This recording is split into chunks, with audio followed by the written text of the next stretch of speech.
이 말씀은 우리만 아는 게 아니라 세상 사람도 알고 가끔가다 세상 사람도 이 말씀을 사용합니다.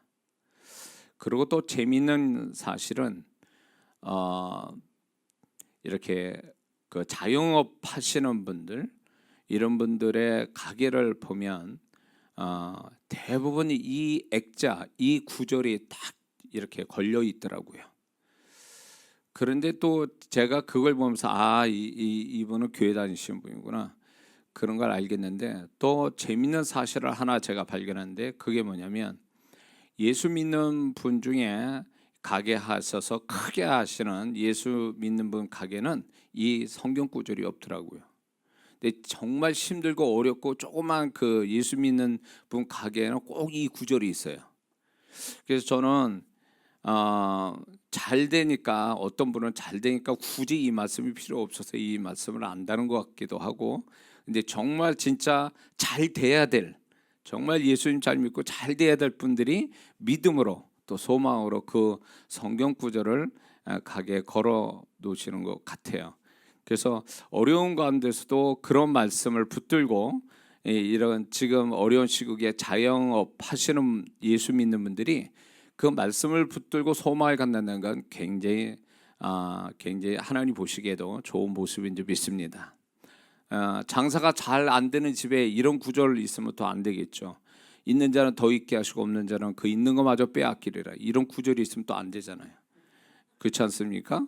그러니까 내 시작은 미약했으나 지금 이렇게 초라하고 조그맣게 하지만 하나님이 언젠가는 크게 하신다 라는 이런 소망의 마음이 지금 현실을 이길 수 있고, 또 그 믿음이 또 하나님의 놀라운 역사를 가져다 주실 줄을 믿습니다. 그래서 올 한 해 저는 이 말씀을 준비하면서 우리 말씀을 듣는, 또 영상으로 참여하는, 그래서 이 말씀을 듣는 분들한테 이 듣는 귀가 복이 있어서 이 말씀 그대로 이 한 해를 경험하시기를 주의 이름으로 축원합니다. 그런데 이 한 구절 말씀 속에는 두 가지 하나님의 뜻이 있습니다. 두 가지 하나님의 뜻. 그것은 첫 번째는 처음에는 미약하게 시작하는 것이 하나님의 뜻이라는 것입니다. 물론 크게 처음부터 시작하는 사람들도 있습니다. 사울왕 같은 사람은 전혀 생각지 않은데 왕의 신분, 한 사람밖에 없는 왕의 신분을 처음부터 가졌습니다. 크게 시작했어요.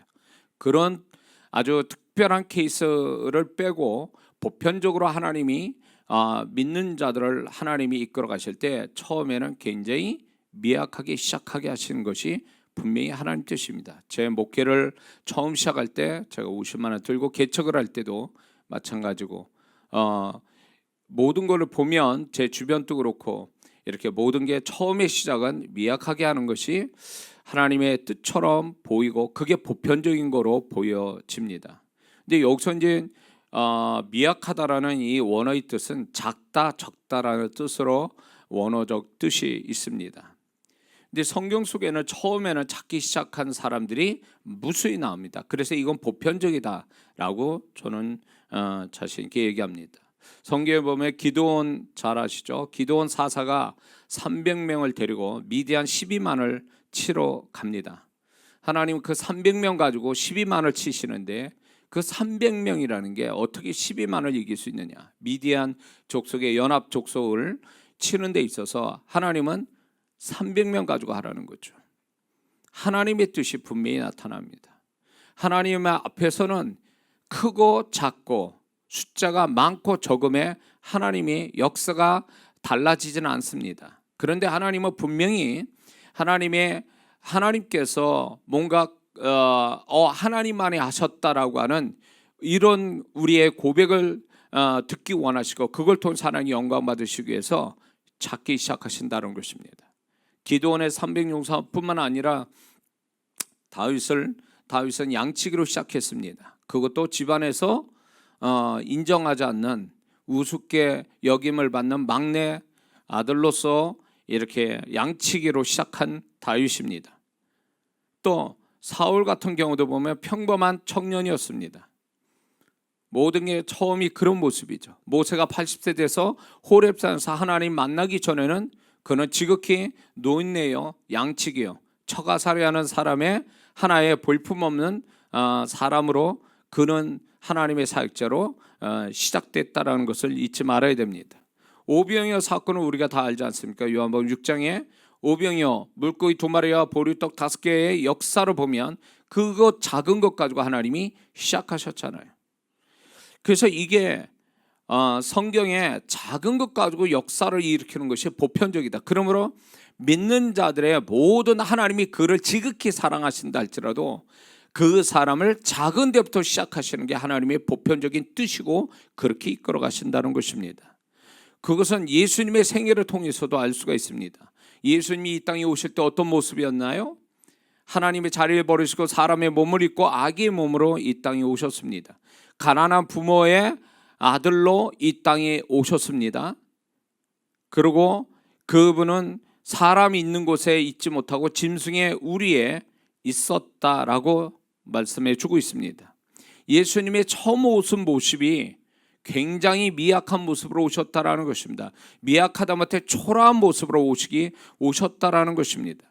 그리고 예수님의 생애를 보면 예수님이 어린 시절을 보냈던 나사렛은 그때 당시에 농담처럼 여겼던 말이 나사렛에 선한 것이 나오겠느냐라는 이런 농담들이 이스라엘 땅에 모든 사람들이 하는 그냥 보편적인 말이었다는 것입니다. 그러면 나사렛 동네가 얼마나 안 좋은 동네고 질이 안 좋은 동네인지 분명히 알 수 있는 거죠. 모든 이스라엘 사람들이 알고 있는 지역이었다는 것입니다.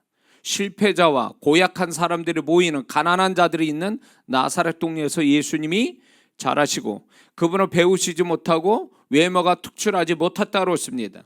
이사야 53장 2절을 보면 그는 주 앞에서 자라나기를 연한 순과 같고 마른 땅에서 나온 줄기 같아서 고운 모양도 없고 풍채도 없은즉 우리 보기에 흠모할 만한 아름다운 것이 없도다. 이렇게 주님을 모습을 이렇게 표현하고 있습니다. 그러므로 예수님이 나사렛 동네와 또 가난한 집안의 장남으로서 그리고 그분의 외모나 모든 것이 평범하지 못한 그 평범 이하의 모습을 예수님을 가지고 사셨다라는 것입니다.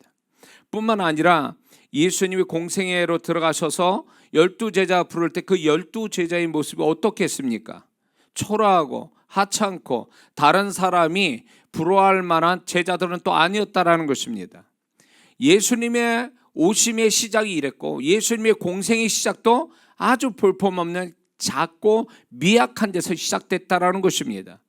예수님이 그 모습이면 너희는 나를 따라오너라 할 때에 우리가 그 예수님의 생애를 보면 모든 게 초라하고 이러다가 소멸되고 없어질 것 같은 그 불안한 작기 시작하신 예수님의 모습으로 시작해서 성경의 수많은 인물들이 하나님이 쓰셨던 인물들이 다 처음엔 그렇게 시작했다는 것입니다. 그러므로 믿는 우리도 나는 신앙이 좋고 하나님께 잘하는데 왜 나를 이렇게 초라하게 시작하게 하시는가에 대한 회의감, 또 불안한 마음, 불만 이런 마음을 가질 수도 있으나 하나님께서는 그게 내 뜻이다 이렇게 말할 때 그거를 순종할 줄도 아는 것이 진정으로 주님을 사랑하고 정말 좋은 신앙을 가진 자의 모습이 될 줄을 믿습니다. 미약해서 사이즈가 작기 시작했다고 해서 결코 망하지는 않습니다. 하나님께서는 상한 갈대를 꺾지 아니하시며 꺼져가는 등불을 끄지 아니하신다고 이사야 42장 3절에서 분명히 말씀하고 계십니다. 하나님 앞에는 미약하다 해서 망한 자는 없어요. 그러나 반면에 반대로 강해서 많아서 망한 자는 분명히 성경 속에 나타나고 있습니다. 우리가 다 아는 것처럼 모세는 왕의 신분을 거의 왕족의 신분을 가지고 있었던 그 상황에서 자기 민족을 구원하려다가 살인자가 돼서 도망하는 인생의 바닥을 치는 사람이었죠. 왜 그랬을까요? 강했기 때문에 그런 거예요. 가진 게 다른 사람보다 많아서 그렇습니다. 뿐만 아니라 사울 왕도 왕이 되고 나서 그가 어떻게 됐습니까? 강한 자가 됐잖아요. 강했기 때문에 그는 비극의 인물이 된 겁니다.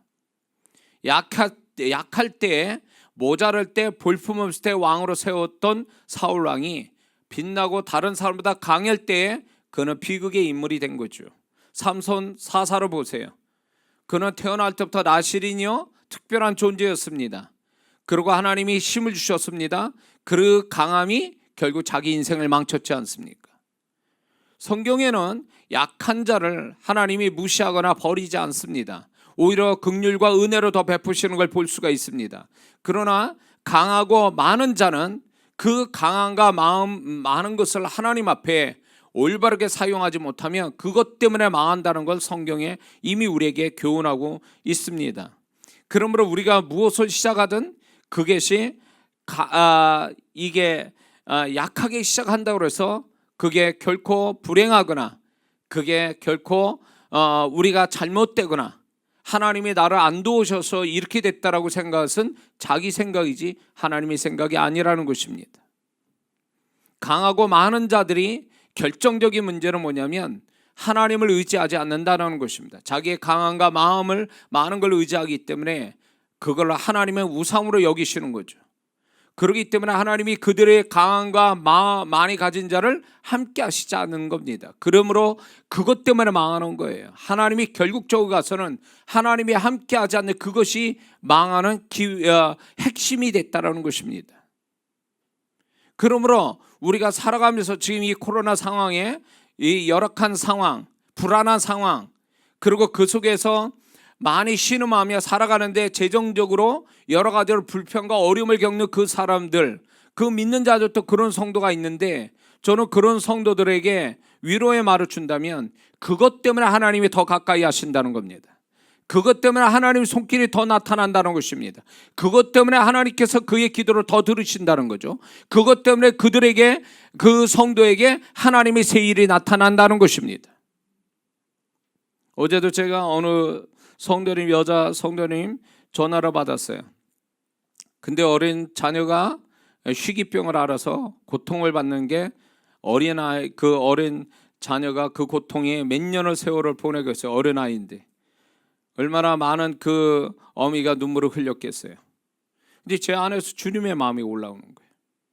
지금 이 상황에 그런 정말 있어서는 안 될 그 희귀병으로 고통받는 그 가정에 그 어린 아이에게 하나님은 무한한 사랑과 뭔가 해주고 싶은 마음이 저 안에서 일어난 거예요. 그래서 전화로 제가 기도를 했습니다. 간절히 주님이 제 음성 속에 같이 있어서 역사해 주기를 바라고 기도했어요. 저는 기적이 일어나기를 바라고 기도해 드렸습니다. 그게 주님의 마음이에요. 오늘 우리가 살아가는 이 불편하고 불안하고 어려운 이 상황 속에 주님은 더 우리에게 가까이 하시고 축복하시고 우리가 너무 미약하기 때문에 그분이 우리를 도우시려고 우리에게 더 가까이 오신다는 걸 우리는 그것을 믿고 살아야 될 줄을 믿습니다. 중요한 초점은 그겁니다. 작거나 크고 이런 사이즈의 문제가 아니고 사이즈나 어떤 약하거나 강하거나 이런 게 중요한 게 아니고 정말 시작을 약하고 강하고 크고 뭐 작게 그게 중요한 게 아니고 하나님 뜻 가운데 하나님의 이끄심으로 시작한 거냐 안 한 거냐 이게 중요한 문제예요. 세상은 이게 크게 시작하는 거냐 안전하게 시작하는 거냐 이게 잘 되게 해서 시작하는 거냐 이런 초점으로 바라보지만 믿는 자는 그렇게 보면 안 됩니다. 믿는 자는 과연 내가 시작하는 이 시작이 과연 하나님이 인정하시고 보증하시고 허락하시고 축복하시는 거냐 이걸로 봐야 된다는 것입니다. 이걸 얻기 위해서 우리는 기다려야 돼요. 하나님의 증거를 받아야 됩니다. 그리고 출발해도 늦지 않아요. 하나님을 기다리는 하나님의 주권을 인정하는 그분을 범사에 인정하는 자에게 그 길을 지도하신다고 말씀하지 않습니까? 그러므로 우리가 시작이 어떤 모양으로 시작했느냐가 중요한 게 아니라 하나님이 인정하시고 하나님이 함께하는 시작이냐는 거예요. 그렇게 된다면 그 사람은 걱정 안 해도 돼요. 그렇게 하나님이 인정하고 허락된 것이면 하나님이 그 다음을 책임져 주시기 때문에 그렇습니다. 믿는 자들이 세상 사람 같은 사고방식으로 살아가는 것은 그거는 하나님 보실 때 완전한 불신앙이에요. 그렇게 되면 이 완전한 불신앙적인 사고방식이 그게 악한 것이 아닐지라도 하나님을 의지하거나 하나님을 의식하거나 하나님을 기대하는 그런 사고방식이 아니면 그 모든 것은 불신앙적이고 하나님이 그 사람의 그 일들도 하나님이 책임지지 않는다는 걸 알아야 됩니다. 항상 우리는 하나님이 우리를 어떻게 생각하시는지, 지금 이 시작하는 이 시작에 대해서 하나님은 어떻게 생각하고 하나님이 어떻게 생각하시는지에 대한 확실한 증거를 우리는 받기를 소원하고 그것을 받은 다음에 우리가 순종해야 되는 것이 우리의 운명이에요. 잘 되냐 못 되냐의 문제가 아니라 우리는 그분의 뜻 앞에 순종할 거냐 불순종할 거냐의 그 문제만 우리에게 있다는 것입니다. 시작이 아무리 엉망진창이고 내가 볼 때 초라하고 비참하게 시작한다 할지라도 하나님께서 너 이거 시작해 라고 시작한다 말씀하시면 우리는 순종해야 하는 것이 그게 그리스도인다운 거고 그게 하나님의 바라시는 모습이라는 거죠. 계산이 돌아가서 이게 잘 될 거냐 안 될 거냐의 문제가 아니라 순종할 거냐 말 거냐, 하나님의 뜻 앞에 순종할 거냐 말 거냐, 이게 우리가 살아가는 우리의 삶의 어떤 공식이라는 걸 잊지 말아야 됩니다. 우리는 하나님 앞에 순종함으로 인해서 그분의 손길을 보고 불순종함으로 해서 하나님이 떠나가시고, 이런 것이 우리가 매번 우리의 삶의 선택과 결정이 있어서 그런 것들을 경험해서 어린 신앙 때는 내 마음대로 막 하고 계산대로 해서 막 살아보니까 이게 내 계산대로 돌아가는 인생이 아니고 이게 하나님 앞에 뭔가 잘해야 되는 거구나 라고 인식이 들면서 하나님 앞에 순종하는 법을 배우는, 이게 그 사람 인생이 업그레이드 되고 하나님의 나타남에 어떤 그 얼마나 나타나는가를 결정짓게 만든다는 것입니다. 왜 하나님의 손길이 많이 안 나타날까요? 신앙생활 교회생활 잘하는데 신앙생활과 교회생활은 다른 얘기예요. 교회생활은 교회 중심으로 교회만 왔다 갔다 하는 예배드리고 그냥 그렇게 하는 게 교회생활이고, 신앙생활은 24시간 일주일 내내 그분과 함께 살고 그분의 손길을 보며 그분의 도우심을 받고 살아가는 게 신앙생활이에요. 믿습니까? 그러므로 우리가 우리가 교회생활이 중요한 게 아니라 신앙생활이 중요한 거예요. 신앙생활 안에 한 파트가 교회생활이에요. 근데 우리는 교회 생활이 아니고 신앙생활이 아니라 교회 생활로 만족하니까 주님의 흔적과 손길이 안 나타나질 않는 거예요. 나타나질 않아요. 우리의 삶은 하나님의 흔적을 늘 보면서 또 그분과 함께 동행하다가 뒤돌아보면 다 하나님의 흔적이고, 앞을 보면 하나님의 증거고, 뒤로 보면 하나님의 나와 함께 하신 흔적이고, 이게 우리 인생이 되어야 된다는 것입니다.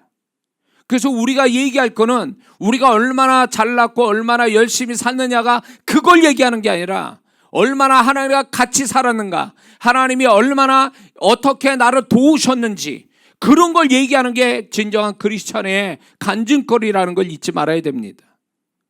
그러나 오늘 많은 그리스도인들은 하나님과 동행하고 살지 않으면서 자기 노력과 열심으로 살아서 하나님의 흔적은 아무것도 없음에도 불구하고 하나님이 함께 하신 것처럼 착각하거나 자기 거짓으로 하나님이 도우셨다고 그렇게 얘기하는 성도들도 있어요. 그리고 감사헌금 드려요. 뭘 감사해? 하나님이 해주신 것도 없는데, 하나님이 어떻게 도우셨는지도 알지도 못하면서 무슨 감사를 해요?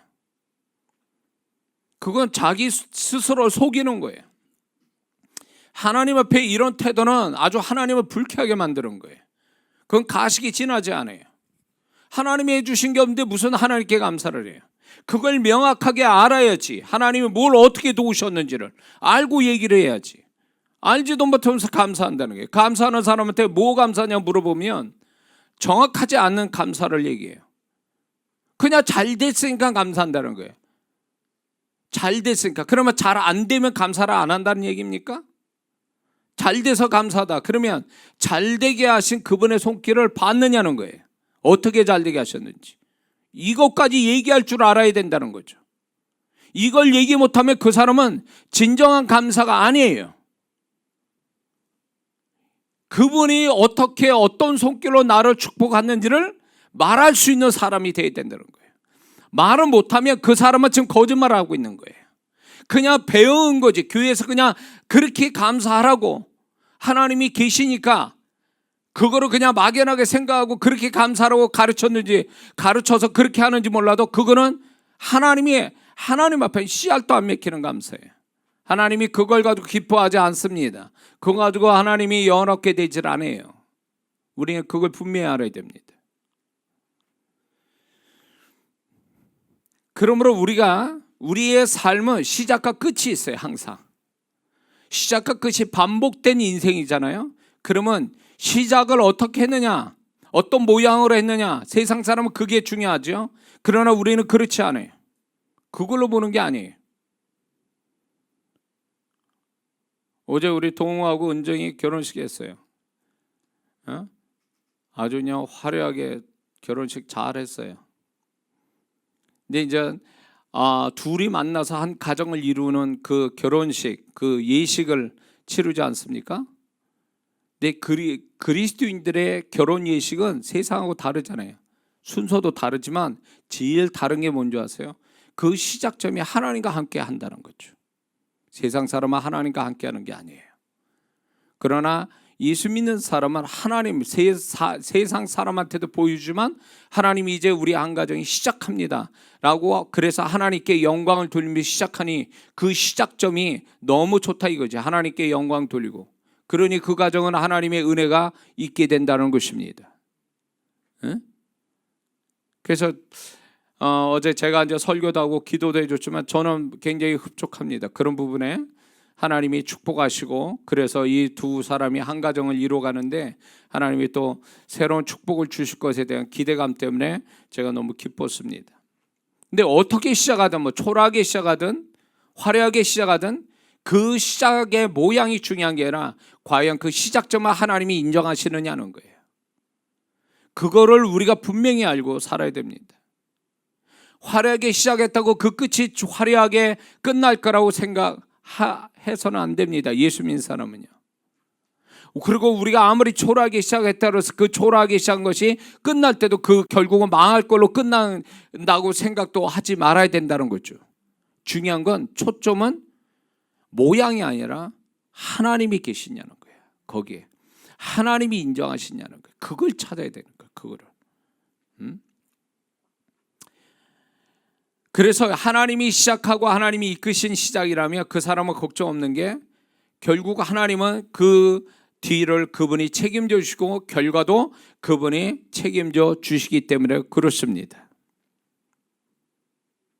제가 비유로 많이 드는 중에, 이제 보링을 이렇게 하다 보면 공을 처음에 떨어뜨리는 부위가 어디냐, 지점이 어디냐, 그 지점에 따라서 그게 스트라이크도 되고 아니면 그 홀로 빠져서 그냥 나갈 수도 있죠. 그러므로 그 공을 던져서 떨어뜨리는 그 지점이 굉장히 보링에서는 중요합니다. 그것처럼 우리가 시작하는 그 시작점이 오히려 과정과 끝보다 더 중요하다는 걸 인식해야 됩니다. 그런데 귀신은, 사단은 이거를, 우리가 시작점이 얼마나 중요한지를, 이거를 하나님도 중요하게 여기는데 마귀는 이거를 대수롭지 않게 생각하게 한다. 대수롭지 않게 생각해요. 괜찮아, 아무렇게 해도 괜찮아. 그러나 하나님은 시작을 잘해야 된다. 내가 허락한 시작인지 아닌지 그거부터 가려내서 모양은 상관없이 그것만 분명히 한다면, 너는, 내가 그걸 책임지면 너는 잘 될 수 있어. 이 말씀대로 창대케 되는 하나님의 약속은 시작점에서 시작되는 거예요. 시작을 어떻게 하냐에 따라 창대케 되기도 하고 더 안 될 수도 있어요. 근데 우리는 결과만 가지고 처음은 엉망진창으로 이렇게 대충 어떻게 잘못되게 또 이렇게 시작하는 사람인데, 이미 그 사람은 잘못된 거예요. 이미 처음부터 잘못되면 그건 끝도 잘못되는 거예요. 왜 예수 믿는 사람이 이 말씀대로 시작은 잘하는데 왜 끝에 창대케 되지 못하는가? 그 이유는 하나님이 함께 하신 시작이 아니었기 때문에 그런 거예요. 모양이, 사이즈가 작아서 모양이 엉성해서 그 문제가 아니라는 겁니다. 예수 믿는 사람은요. 왜? 그 모든 결정, 모든 거를 결정짓고 모든 것을 어떻게 저렇게 하시는 그분은 하나님이시지 우리가 아니라는 거예요. 우리가 아니라는 거죠. 그렇다면 우리가 여기서 좀 짚고 넘어가야 될 게, 하나님은 왜 우리를 미약하게 시작하게 하실까요? 좀 화려하고 다른 사람 볼 때 부러워할 만큼 좋은 모습으로 시작하면 얼마나 좋겠습니까?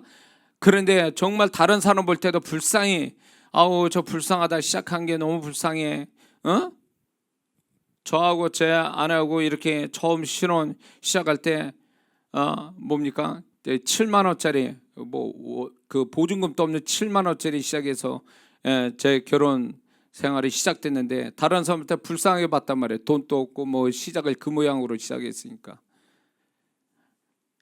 우리가 어떤 모양으로 시작하느냐가 중요한 게 아니에요. 다른 사람 부러워할 만큼 시작점을 잘 갖는 게 그게 또 축복도 아니에요. 우리는 하나님이 정말 그 시작점에 같이 하시는가, 그거가 우리한테 최대의 중요하다는 것을 우리는 깨달아야 될 주비십니다. 그렇다면 하나님은 왜 미약하게 시작하게 하실까요? 그거는 몇 가지 이유가 있습니다. 하나님 마음을 살펴보면 첫 번째는 나중에 자신이 잘나서 능력이 있어서 잘 되었다고 자랑하지 못하게 하시려고 처음부터 미약하게 시작하게 하시는 거예요. 뭔가 잘 되어져서 시작을 했다면 나중에 잘 되면 내가 잘나서 잘 된 거야 라고 하는 자기 자랑이 될까 봐, 자기 영광을 취할까 봐 하나님은 아예 처음부터 미약하게 시작해 만들어서 네가 이렇게 초라하게 시작해서 내 은혜로 네가 창대하게 된 거야 라는 하나님의 계획이 있어서, 하나님 뜻이 있어서 처음에 미약하게 시작하게 하시는 거죠. 그래서 처음부터 겸손하게 만들기 위해서 미약하게 시작하신다라는 겁니다. 고린도전서 1장 26절에서 29절에 보면, 형제들아 너희의 부르심 보라, 육체 따라 지혜 있는 자가 많지 아니하며 능한 자가 많지 아니하며 문벌 좋은 자가 많지 아니하도다. 그러나 하나님께서 세상 미련한 것들을 택하사 지혜 있는 자들을 부끄럽게 하려 하시고 세상의 악한 것들을 택하사 강한 자들을 부끄럽게 하려 하시며 하나님께서 세상의 천한 것들과 멸시받는 것들과 없는 것들을 택하사 있는 것들을 폐하려 하시나니 이는 아무 육체라도 하나님 앞에서 자랑하지 못하게 하려 하십니다. 하나님이 의도적으로 그렇게 모양이 안 좋은 예수님조차도, 예수님 모습도 그랬으니까 우리가 살아가는 그리스도인들도 하나님이 위대하게 시대적으로 쓴 사람들 다 보면 다 학벌도 그렇고 모양도 다 다른 사람한테 무시당할 만큼의 그런 모습이었단 말이에요. 근데 하나님이 능력 부어주시고 하나님이 붙잡아 주셔서 쓰임받을 때 그분들이 계속 하나님이 원하시는 분량만큼의 어떤 쓰임받는 그 핵심이 뭐였냐면, 이렇게 된 것은 내가 아니요 하나님이 나같이 이 불쌍한 자, 나같이 보잘것없는 자를 들어서 사용해서 이렇게 하나님이 쓰셨다라고 늘 고백하고 있기 때문에 하나님이 영광을 받으시고 그 사역자를 쓰시는 겁니다. 바울이 나는 예수 믿는 자를 잡아 죽인 자들이었다, 그러므로 나는 죄인 중에 괴수였다라고 죽는 그 순간까지 그는 그렇게 신앙 고백합니다. 자기가 어디에서 출발된 사람인지를 스스로 아는 사람이에요. 자기가 얼마나 미약하고 처참하고 하나님과 원수된 자에서 시작됐다는 걸 늘 잊지 않고 살았다는 거죠. 그래서 하나님은 항상 우리의 시작을 부끄럽게 시작하게 하시는 것이 어쩌면 하나님의 뜻인 거예요. 왜? 자랑하지 못하게. 우리 자신들이 내가 잘나서 내가 뭔가 있어서 그게 된 것처럼 스스로 다른 사람 너 정말 능력이 있어, 열심히 해서 그렇게 된 거지, 너 똑똑해, 이런 소리 못 듣게, 그런 거에 춤추지 않도록, 그것이 아니라고, 하나님이 도우셨다고, 내가 시작을 이렇게 나도 부족하고 시작의 모양도 엉성하고 문제가 있고 정말 이런 모습으로 했는데 하나님이 이만큼 나를 도우셔서 이렇게 됐다라고 하나님을 높이기 위해서, 그를 별거 아닌 존재인 것을 인식하게 만들기 위해서 하나님의 시작을 그렇게 미약하게 하신다는 걸 우리는 잊지 말아야 될 줄 믿습니다. 또한 하나님께서 하나님이 찾기 시작할 때 그가 어떠한가, 믿을 만한가, 맡길 만한가, 그래도 감당할 만한가, 그것을 하나님이 테스트하기 위해서 처음에 미약하게 시작하게 하신다는 거죠. 미약하게 시작해서 얘가 정말 이걸 감당할 줄 아는가, 이 미약하게 시작하는 것에 얘가 정말 끝까지 내가 믿을 만하게 하는가, 이걸 보겠다라는 거예요. 그 테스트의 시작이 바로 시작점에서 미약하게 만드는 걸 가지고 테스트 하신다는 겁니다. 누군들 다 가지고 풍성하게 남이 부러워하는 걸로 시작하는 거야 누군들 못하겠습니까? 근데 이렇게 간당간당 위험스럽게 불안한 상태에서 이렇게 초라하게 비참하게 시작하는 이 시작점에서 하나님은 그렇게 얘기하는 거예요. 그런 사람이 있다면 이걸 잘 들으세요. 네가 그래도 계속 하겠니? 이걸 내 뜻이라고 생각해서 너 계속 그거를 계속 이어서 가겠니? 해보겠니? 이렇게 질문하신다는 거예요. 도전하시는 거죠. 이렇게 내가 지원 안 해주는 것처럼 초라하게 시작하는 것을 그래도 너는 내 뜻이라고 붙들고 계속 해보겠냐는 거예요. 그걸 테스트하는 거죠. 근데 이 사람이 만약에 하나님에 대한 어떤 하나님의 증거도 못 보고 하나님의 의식도 없고 하나님을 신뢰하지 않는 자면 그 초라하게 시작한 것 때문에 상처가 되고 그것 때문에 불안하고 불만이 생겨서 중간에 내팽기고 도망갈 수도 있다는 거죠. 제가 목회를 처음 시작할 때 그렇게 하셨어요. 자, 너 아무것도 없는 데서 정말 나만 바라고 너 정말 이거 해볼 거야? 응? 이렇게 네가 어려운 상황에 너 그래도 해보겠어? 내 사명이라고 그래서 네가 개척 사명이라고 해서 너 계속 그렇게 해보겠냐는 거예요. 저는 그때 그 느낌 받았어요. 그래, 이거는 있고 없고로 떠나서 하나님에 대한 신뢰에 하나님이 이거를 내가 얼만큼 하나님이 신뢰하는지에 대한 하나님이 도전하시는 거고 마귀는 그거를 나를 조롱하고 있는 것이다라고 생각했어요. 그래서 여기까지 온 거죠. 제가 지금 또 마찬가지예요. 지금 또 주님께서는 계속 이렇게 모든 미약하게 가는 것들에 대해서 넌 그래도 끝까지 내가 널 도울 줄 믿고 지금 계속 하는 거야? 성실할 거야? 소망을 계속 가질 거야? 그래서 스스로 힘 좀 내볼 거야? 이걸 계속 도전하시는 거죠. 그분은 나를 얼마나 믿을 수 있는 사람인가를 그분은 자꾸 이런 걸로 테스트하시는 거예요. 사단은 한쪽은 사단을 조롱합니다. 야, 봐라, 너 그렇게 열심히 해도 하나님이 도우시는 게 요것밖에 안 돼. 어쩌면 너를 버렸는지도 몰라. 제가 여기까지 목회하고 사역해 오는데 무지무지 이거에 갈등이 엄청 심했어요. 제 아내한테 가끔가다 얘기하지만 다 제 속을 다 얘기할 수는 없죠. 너무너무 힘들었어요. 하나님은 테스트하죠. 마귀는 조롱하죠. 그러면서 이게 어떻게 되어갈 건가? 과연 정말 어떻게 하는 게 정말 어떻게 해야 되는가에 대해서 끊임없는 이 갈등과 고민과 이런 것들이 지금까지 온 거예요. 지금까지. 만약에 제가 이 싸움에서 내가 어느 한쪽으로 지면 저는 벌써 목회는 이제 끝났을 거예요. 여기까지 못 왔을 거예요. 이 세상 사람이 아닐 거예요. 저는.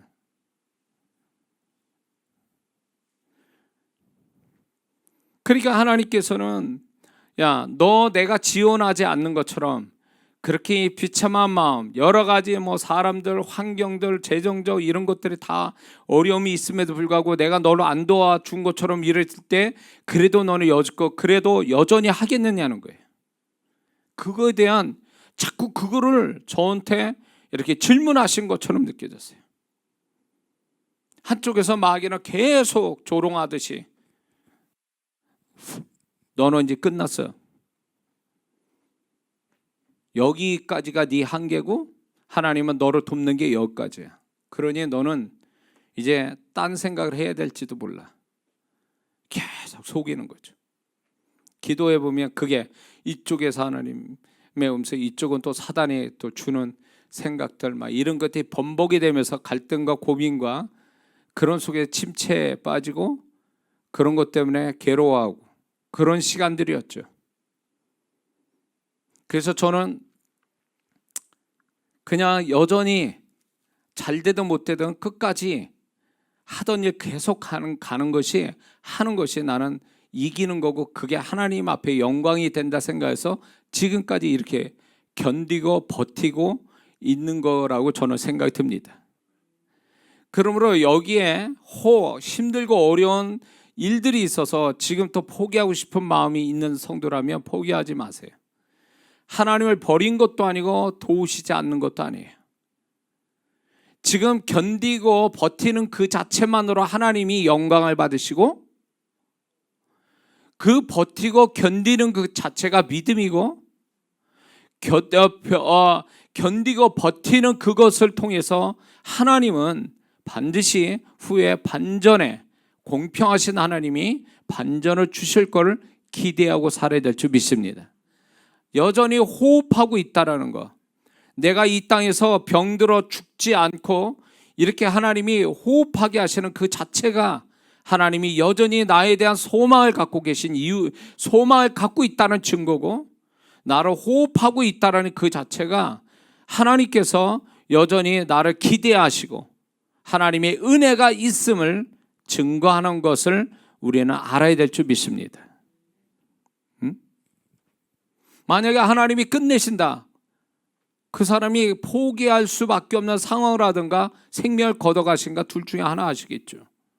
그러나 그런 것도 아니고 극단적인 그것도 아닌 상태에서 지금 이 호흡하고 있다면 하나님이 하실 일이 나한테 아직 남았다는 증거예요. 나한테 하나님이 하실 일이 아직도 남아있다. 다 끝난 게 아니라 아직도 남아있다는 거죠. 앞으로 내 삶에 여전히 하나님은 나에게 어떤 소망을 주시고 내가 기대할 만큼의, 기대할 수 있을 만큼의 하나님이 여전히 나를 붙들고 있다는 증거인 것을 우리는 깨달아야 될 줄 믿습니다.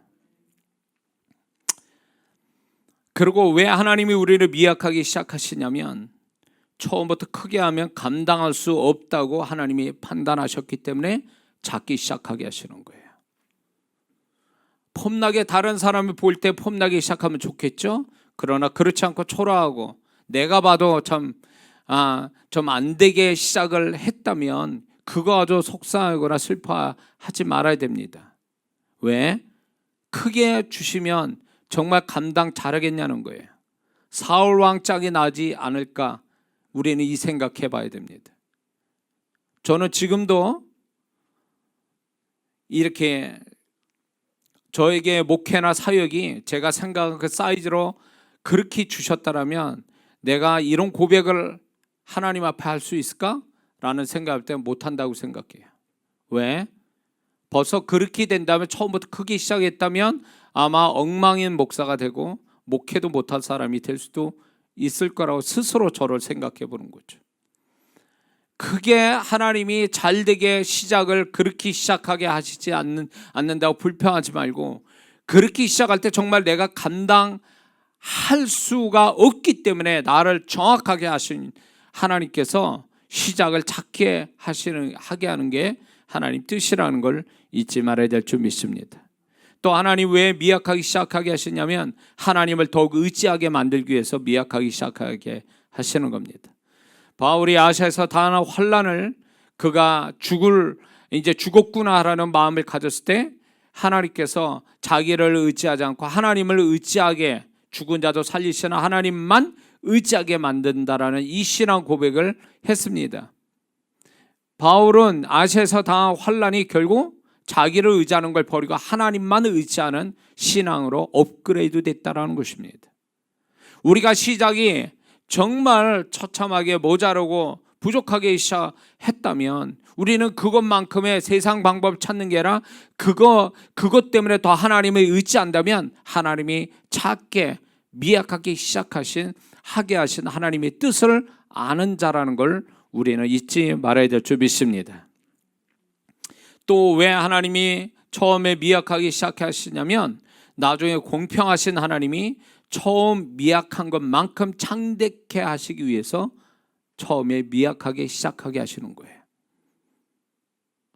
저는 그게 제 삶의 간증입니다. 제가 목회 30년 동안 시작할 때 정말 초라하게 시작을 했지만 하나님이 견디고 버티고 이렇게 왔는데, 하나님이 중간에 많은 분들이 아우 저러다 목회 그만두겠구나, 저러다 끝나겠지, 이렇게 생각한 사람들도 있었다라는 거예요. 제가 목회하고 사역을 할 때도.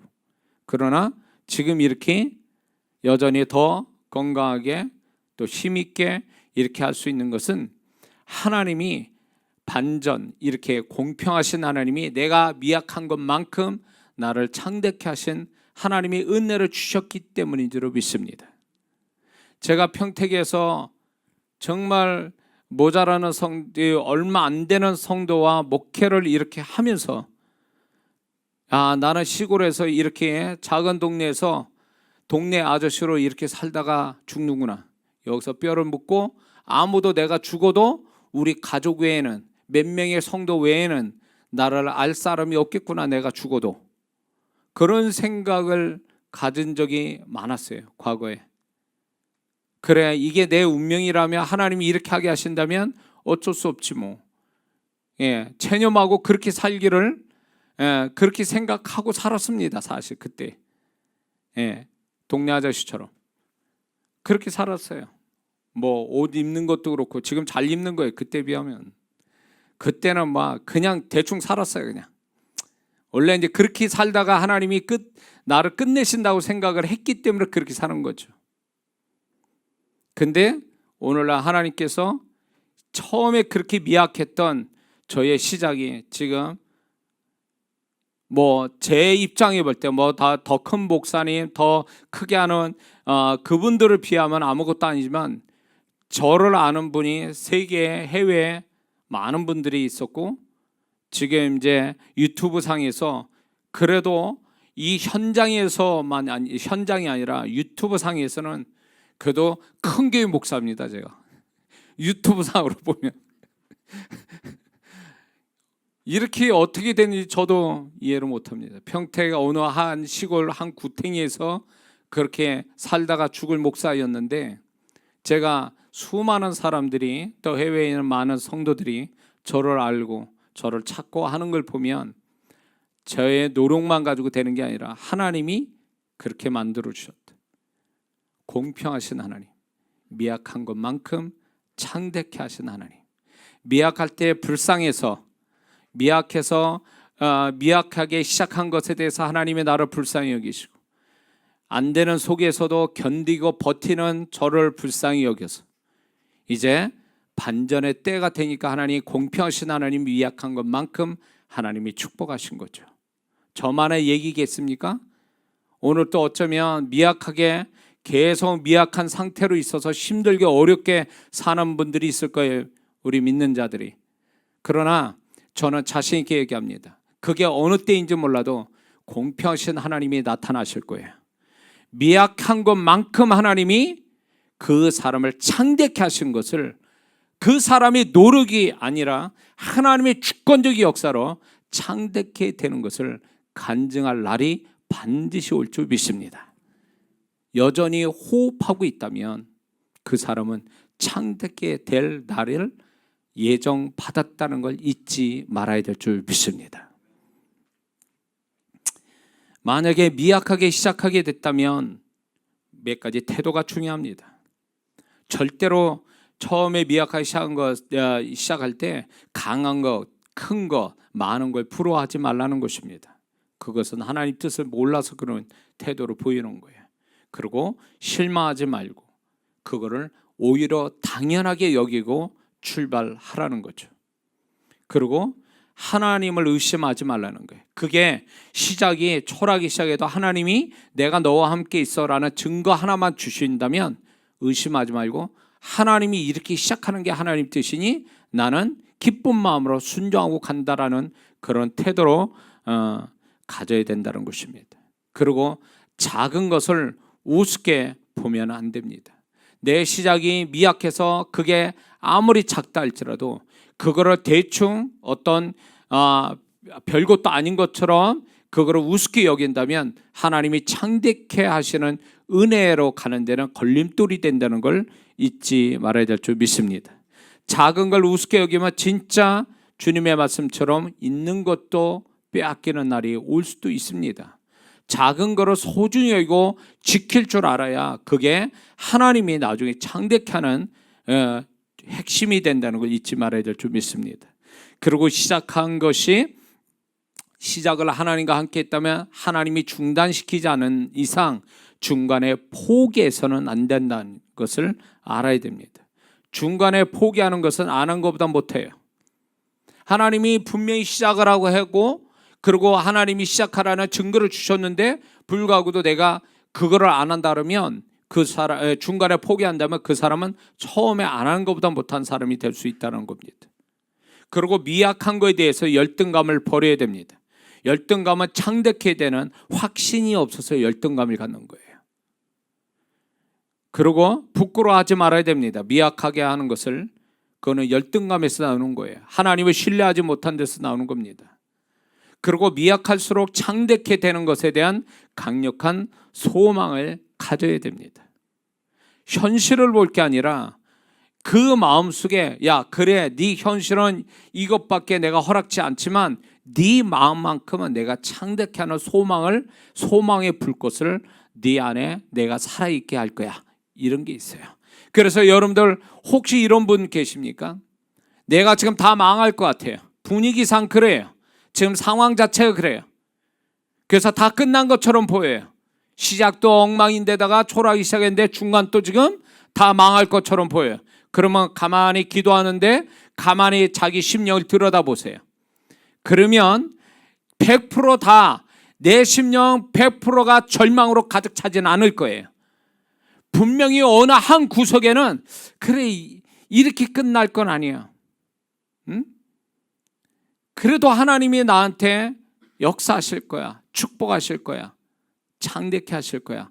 이런 마음이 조금이라도 어느 마음 한 구석에 있다면 그게 하나님이 주시는 사인이에요. 그걸 놓치면 안 돼요. 현실은 그렇게 막 다 망할 것 같처럼 보일 수 있어요. 그러나 마음에서 하나님이 조금이라도 소망의 마음을 어쩌면 어떤 하나님에 대한 믿음과 기대에 대한 마음을 갖고 있다면 그거 안 끝난 거예요. 안 무너집니다. 안 망해요. 왜? 하나님이 그걸 사인으로 줬기 때문에 그런 거예요. 앞으로 네가 창대케 되는 거에 대한 사인을 네 마음에 내가 부어주겠다라는 증거예요. 그래서 현실을 보고 하나님의 증거를 찾지 말고 마음에서 하나님이 그래도 무너지지 않는 100%의 절망감이 아닌 소망의 마음을 조금이라도 주셨다면 그게 하나님의 사인, 손바닥만한 엘리야의 손바닥만한 구름인 것을 믿어야 될 줄 믿습니다. 두 번째 이 말씀의 두 번째 하나님의 뜻은 이겁니다. 하나님의 뜻 가운데 시작한 것은 결국 창대케 되는 것이 하나님의 뜻이라는 것입니다. 하나님 뜻 가운데 시작한 것은 반드시 창대케 되는 데까지 가는 거예요. 하나님 뜻이라는 거예요. 중간에 멈춰서 망하는 걸로 끝나는 수치로 끝나는 게 하나님 뜻이 아니라 시작된 것은 반드시 창대케 돼서 하나님께 영광 돌리고 하나님이 살아계시고 나를 도우시고 축복하시는 능력의 하나님 것을 간증하는 게 그게 하나님 뜻이라는 거예요. 창대케 돼야 되는 거예요. 그래서 중간에 포기하지 말고 기어서라도 가야 돼. 창대케 하는 그 지점까지. 근데 많은 그리스도인들은 그렇지 않아요. 분명히 하나님이 시작을 같이 했는데 중간에 상황이 어쩌지 되니까 그거를 막 포기해버려요. 그래서 하나님의 결말을 못 봅니다. 포기하면 창대케 되는 거 사라집니다. 기어서라도 가야 돼요. 기어서라도 하나님이 창대케 하는 지점까지 가야 된단 말이에요. 1년이 안 되면 2년이라도 기어서 가야 돼. 2년이 안 되면 5년이라도 기어서 가야 된다는 거예요. 호흡하고 있는 한. 하나님이 그거를 나를 십자가에 못 박아두고 움직이지 못하게 하는 한. 내가 호흡이 끊어져서 죽지 않는 이상에 하나님이 나를 창대까지 믿는다면 끝까지 기어서라도 가야 되는 거예요. 수치와 수모와 오해와 억울함과 손해를 당한다 할지라도 끝까지 그 지점까지 가야 돼요. 그러면 다 반전이 한꺼번에 다 반전이 오게 될 줄을 믿습니다. 욥이 고난 받을 때 창대케 될 것이라는 이 말씀을 정확하게 42장 10절에서 이루어집니다. 욥에게 하나님이 이렇게 말해요. 욥에게 갑절로 소유를 주셨다라고 말씀합니다. 욥은 환난을 당할 때 거의 망했죠. 자녀 10명, 아들 7과 딸이 3 죽었습니다. 아내의 마음 또 돌아서서 그의 곁에 아무도 없었습니다. 그러나 그가 고난이 끝난 후에 짐승은 그의 소유물은 처음 소유했던 것에 2배의 재산을 주시고, 자녀는 10자녀를 다시 얻게 돼서 전에 있던 자녀와 함께 생각해보면 갑절의 자녀로 또 축복을 주셨죠. 거기에다가 손자 4대까지 보았다 하니 자손에 대해서는 욥의 아들 때를 빼고 손자 증손자까지 2세대의 축복을 또 욥이 보게 됩니다. 그리고 70인역 헬라어 구약 성경에서는 16절을 이렇게 얘기하고 있습니다. 그의 시련이 있은 후에 170년을 살았다. 따라서 그는 모두 240년을 향유하였다. 이렇게 표현하고 있어요. 70인역 헬라어 구약 성경에는 그렇게 언급하고 있어서 그가 고난을 받을 때가 언제냐면 70세라는 걸 여기서 알 수가 있습니다. 그가 고난을 받을 때가 70세라는 거예요. 그런데 지금 이 본문에서 이렇게 42장 몇 절입니까? 이 10몇 절로 내려가 보면 그가 고난을 받은 후 140년을 살아 자손 4대를 보았다라고 기록하니까 이 본문에 기록된 시점으로 계산해 보면 고난 후 갑절의 시간을 행복하게 살게 되었다라고 지금 기록하고 있는 거예요. 욥의 사건을요. 그러니까 이 욥은 갑절의 축복을 받았다라는 게 증명이 된 겁니다. 욥은 처음에 다 망했습니다. 그가 죄악으로 망한 게 아니라 이 하나님이 너무 신뢰하는 바람에 사단에게 잠깐 허락한 것이 욥의 인생을 다 망쳤습니다. 그럼에도 불구하고 욥은 건강하게 정말로 자손번과 재산과 이 모든 것들이 갑절의 축복을 받게 됐다는 걸 우리는 알 수가 있습니다. 성경에도 이 시작은 미약했으나 나중에 창대케 되는 사건은 아까도 얘기했지만 오병이어 사건을 보면 5천 명이 넘는, 그 당시에 한 2만 명 되는 사람이 오병이어로 다 먹었다라는 거죠. 그리고 남은 12광주리가 있었다고 얘기합니다. 기드온의 300명, 그 기드온 300명이 미디안 연합 족속을 12만을 없애버립니다. 뿐만 아니라 이 베드로가 밤새도록 고기를 잡으려 했으나 잡지 못했던 것을 하나님이 한순간에 2배에 가득 채우는 축복을 주시지 않습니까? 포기하지 않고 끝까지 가는 자에게 결국 시작한 자를 끝에 가서는 창대케 하시는 것이 분명히 하나님의 뜻이라는 사실을 여러 군데서 하나님은 말씀해 주고 있는 줄 믿습니다. 예수님도 당신은 홀로 십자가에서 생명 던져 우리를 구원하시니 그 한 분의 예수님을 인하여 오늘날 구원받은 숫자가 수도 없다는 거, 이게 증명하고 있는 거죠. 우리의 삶은 이렇게 돼야 된다는 거죠. 이게 하나님 뜻이라는 거예요. 예수님의 생애를 볼 때도 우리는 예수님의 뒤를 따른 자로 인하여 예수님의 그 결말이 우리의 결말이라는 걸 잊지 말아야 될 줄 믿습니다. 그러면 창대케 된다라는 것이 무엇을 얘기하냐 할 때 3가지가 창대케 된다라고 하는 하나님의 뜻이 여기 있습니다.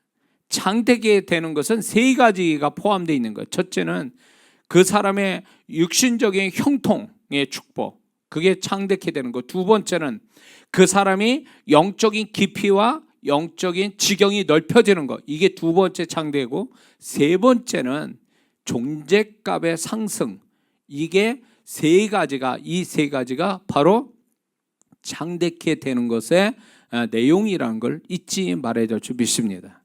우리가 그냥 육신으로 살아가는 이렇게 형통만이 창대케 되어진다라고 생각하면 큰 오산입니다. 왜 그러냐면 욥을 보면 알 수 있잖아요. 욥이 신앙이 업그레이드 됐어요. 하나님을 귀로만 듣는 게 아니라 눈으로 봤다라는 고백을 합니다. 그게 무슨 얘기냐면 이제 그 신앙이 하나님에 대해서 좀 더 세밀하고 더 가까이 그분을 더 확실하게 아는 자가 됐다 그 얘기예요. 그러니 그의 신앙이 재산만큼 그의 신앙도 배로 성장한 거예요. 그걸로 인해서 욥의 존재값도 높잖아요. 친구들에서 제사를 드리고 나서 하나님이 그들의 친구들을 축복하고 이런 것들은 뭘 얘기합니까? 그러므로 욥이 우리는 자칫 잘못하면 재산상의 축복만이 창대케 됐다라고 해석하면 큰 오산입니다. 욥은 지금 얘기한 이 영적인 신앙의 깊이와 존재값의 상승 이 두 가지가 결국 욥의 세 가지 창대케의 축복이라는 걸 분명히 계시해 주고 있습니다. 그러므로 우리도 이런 세 가지의 창대케의 역사가 와야 되는데 그거는 저절로 되어지는 것이 절대 아니라는 것입니다. 시작은 하나님과 함께해도 그게 창대케 되는 데는 우리가 마땅히 창대케 되어가는 합당한 태도가 있어야 된다는 것입니다. 그게 뭘까요? 성경의 곳곳에서 우리에게 얘기해 줍니다. 먼저 작은 일에 충성하는 사람이 창대케 되는 태도로 갖는 거예요. 마태복음 25장 21절에 그 달란트 비유 속에 주인이 뭐라고 얘기합니까? 착하고 충성된 종아 네가 작은 일에 충성하였으며 뭐라고 합니까? 큰 것을 너에게 맡기리니.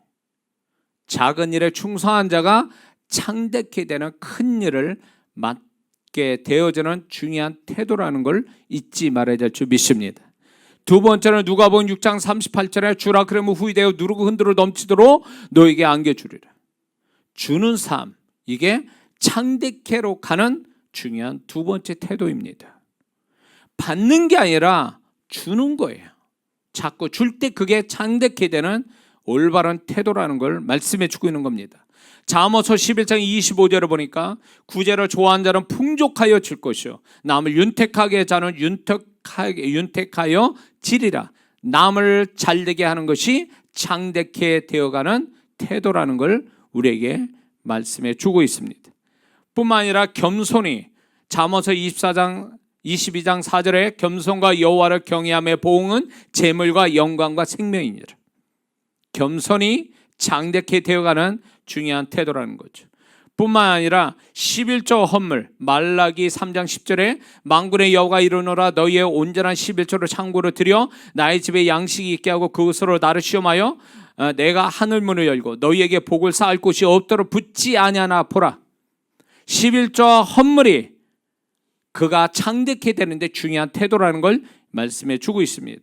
뿐만 아니라 마태복음 15장 13절을 보면 예수께서 대답하여 가라사대 심은 것마다 내 천부께서 심으시지 아니하는 것은 뽑힐 것이니 이걸 긍정으로 표현하면 하나님이 심은 것은 열매를 맺는다라는 말씀을 주시는 거예요. 그러므로 하나님이 심는 것이 돼야 돼요. 하나님이 심는다는 게 뭐예요? 하나님께 인정받고 하나님께 허락받고 하나님이 뜻하는 데다가 해야만이 창대케 된다는 걸 얘기해 주는 겁니다. 믿습니까? 뿐만 아니라 표현하는 믿음이 있어야 됩니다. 마가복음 17장 20절에 너희가 만일 믿음이 한 겨자씨만이라도 있으면 이 산을 명하여 여기서 저기로 옮기라 하여도 옮길 것이요 또 너희가 못할 것이 없으리라. 믿음을 누구나 다 갖고 있어요. 구원받으면. 그러나 그 믿음을 많이 표현하면 표현할수록 그게 더 놀라운 겨자씨 같은 믿음이 엄청난 역사를 가져온다는 창대케 되는 태도라는 걸 우리에게 말씀해 주고 있는 줄 믿습니다. 뿐만 아니라 예언적 헌신하는 사람, 이 사람이 창대케로 가는데 중요한 태도라는 것입니다. 예언적 헌신, 하나님이 원했던, 하나님이 정말 정확하게 원했던 가장 필요할 때 헌신하는 거, 그게 예언적 헌신인데 오병이어 사건, 베드로 2배 채우는 사건, 구레네 시몬이 예수님 십자가 지신 사건, 향유 부은 여인의 이런 모든 것들이 결국 보면 예언적 헌신인데 예언적 헌신을 하는 사람한테는 그 헌신에 비해서 엄청난 축복을 주시는 것을 우리는 알 수 있습니다. 이게 예언적 헌신이 창대케 되어지는 하나의 태도라는 걸 잊지 말아야 될 줄 믿습니다. 뿐만 아니라 요셉이나 솔로몬을 통해서 하나님이 말씀해 주시는 게 있습니다. 창세기 39장 2절 3절을 보면 여호와께서 요셉과 함께 하심으로 그가 형통한 자가 되어 그 주인 애굽 사람이 집에 있으니 그 주인이 여호와께서 그와 함께 하심을 보며 또 여호와께서 그의 범사에 형통케 하심을 보았더라. 하나님과 함께하는 거, 처음만 하는 게 아니라 형통케 하는 데까지 계속 하나님과 함께하는 것, 그게 창대케 되는 중요한 태도라는 걸 잊지 말아야 됩니다. 많은 사람이 시작을 하나님과 함께 했습니다. 사울 왕처럼 하나님이 함께 하시는 시작이었지만 중간에 불순종하지요. 그래서 하나님이 그를 버렸다고 말씀하죠. 그래 성령이 떠나고 악신이 들어오면서 사울은 이제 비극의 인물이 되지 않습니까? 뭐예요?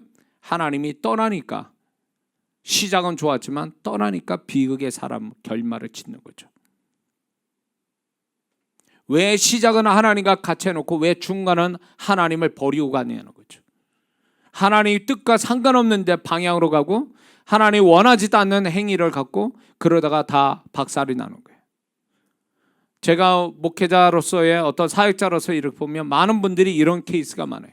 시작은 하나님이 정말로 정말 붙들고 하나님이 쓰셨는데 어느 순간 보니까 없어졌어요. 오히려 더 비참한 결말을 보는 분들도 있습니다. 왜 그런가 했더니 중간에서 길을 잃어버렸어요. 하나님을 놓쳤습니다. 꼭 뭐가 가냐면 시장 통해서 가끔 다 그런 경우가 있어요. 지금은 그런 애들이 없는데 과거에는 꼭 이렇게 시장 통에 가면 엄마가 손 붙들고 가다가 먹을 게 많고 뭐 볼 거 많으니까 엄마 손 놓고 구경하다가 엄마를 잃어버리는. 그래서 이제 이상 가족 찾는 데 보면 그런 사연이 나오더라고요. 버스 정류장에서 뭐 시장 통해서 엄마를 잊어버려서 뭐 몇십 년 동안 고아로 살고 뭐 이랬다는 얘기를 보면서 그게 그거예요. 왜 시작은 엄마하고 갔다가 왜 중간에 엄마를 놓쳤냐 그 얘기. 왜 하나님과 같이 시작하다가 왜 중간에 하나님을 놓치느냐 그거예요. 의도적으로 놓치는 자가 있고 모르고 놓친 자들이 있어요. 의도적으로 하나님 내가 마음대로 하게 좀 놔주세요. 그래서 자기 마음대로 하다가 하나님 아예 손을 놔버리는 사람이 있는가 하면 사람 말 너무 듣기 좋아하고 환경 따라가고 그리고 자기 계산 돌아가고 이러다가 하나님을 놓치는, 그래서 놓친 것도 모르고 가는 사람이 있어요. 그런 사람은 결국은 하나님이 보증 안 하십니다. 장대케 되는 게 저절로 되는 게 아니에요. 시작을 잘했다 해서 그 사람이 창대케 되는 약속은 받았지만 중간에 그들의 태도가 잘못돼서 창대케 되는 게 사라져요.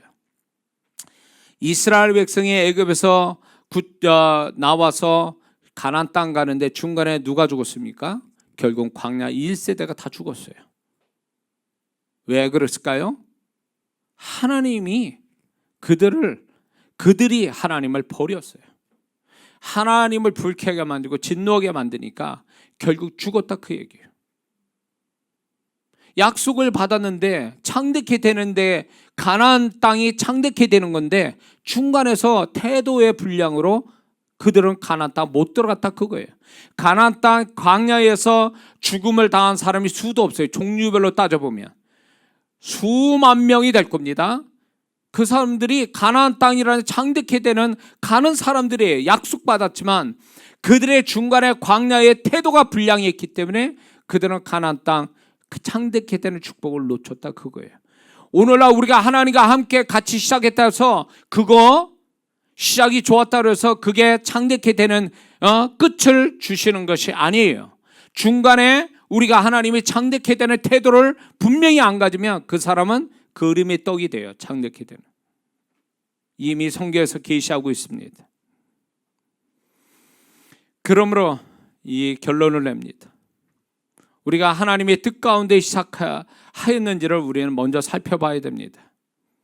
그래서 시작을 잘했다면 그는 시작이 반이라고, 시작을 잘하면 창대케 되는 약속에 반은 와 있는 거예요. 그 반은 뭐하냐? 중간에 태도만, 하나님 원하신 태도만 가지면 창대케 되는 공평하시고 반전의 하나님을 반드시 만나게 될 줄 믿습니다. 또 두 번째 우리가 가져야 할 태도는 그거예요. 게으르지 말아야 됩니다. 하나님은 게으른 자에게 잠언서를 계속 보면 게으른 자의 하나님께서 약속을 주신 적이 없고 게으른 자의 비극을 계속 강조하지 않습니까? 예수 믿는다는 것은 세상 사람보다 더 부지런해야 예수 믿는 거지, 게으른 자는 은혜도 축복도 없어요. 제가 늘 강조하는 얘기지만 게으른 자는 은혜도 축복도 없어요. 부지런해야 됩니다.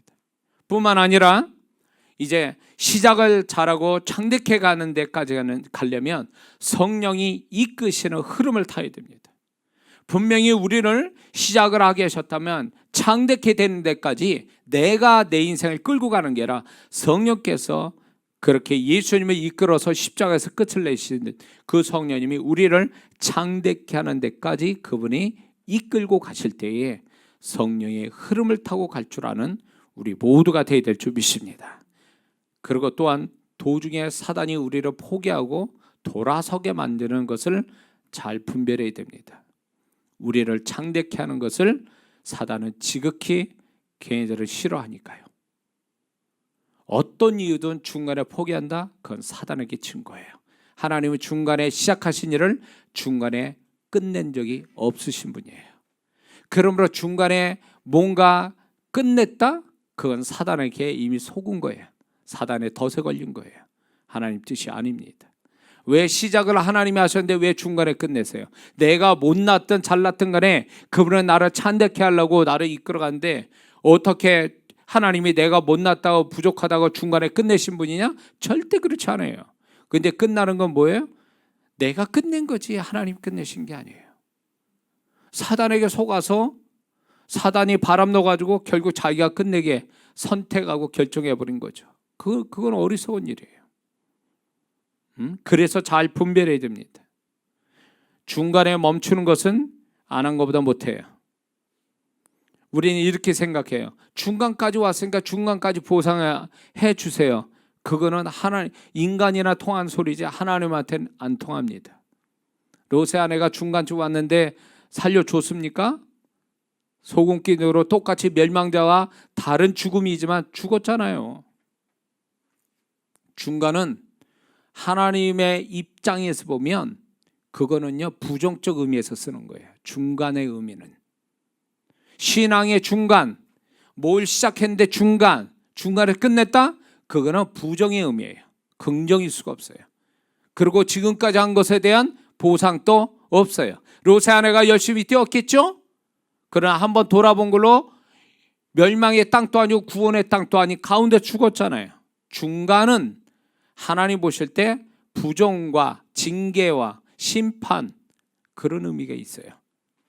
중간은 없어요. 하나님 앞에 천국이면 천국이고 지옥이면 지옥이지 연옥이 어디 있어요. 연옥이. 그런 거 똑같은 거죠. 그리고 이제 마지막으로 우리가 창대케 될 때 조심해야 됩니다. 창대케 될 때 하나님이 창대케 하셨습니다. 그러면 그 창대케 하시는 하나님께서 반드시 그 창대케 한 걸 어떻게 하는지를 보신다는 걸 잊지 말아야 됩니다.